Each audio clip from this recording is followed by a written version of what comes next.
flag state of the ship, but now the coastal state. And coastal states have been inclined now to start to regulate the presence of onboard security.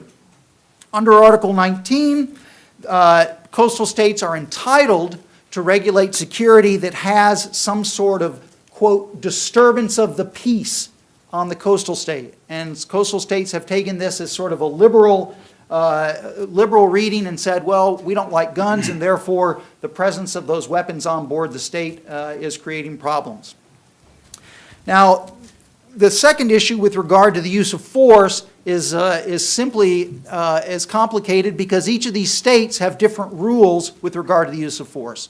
So, for example, in the United Kingdom, the use of force says that much more circumspect than the United States. The use of force is that the use of force by an individual in self-defense or defense of others is not necessarily evidence of excessive use of force.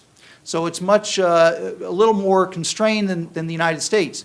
Egypt, on the other hand, says that the use of force, just like the US and the UK, has to be necessary and proportional and all the typical language, but it doesn't have to be proportional in time.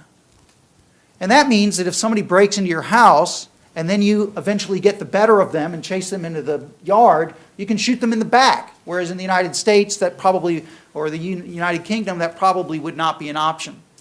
So how is this, I'll conclude, I know I'm out of time, but how is this going to play out? It already has.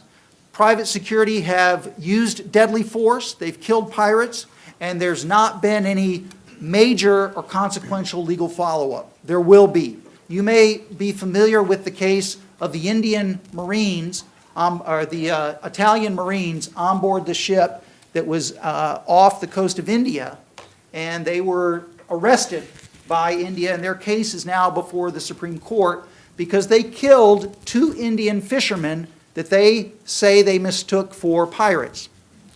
And it's a reasonable mistake because fishermen tend to move to protect their nets, and that's their livelihood. And so they may be on a collision course, and a ship might think, why are they not turning away and giving way to the larger vessel? And so mistakes like this are going to happen, and when they happen, there are still not a set of coherent rules to try to resolve it.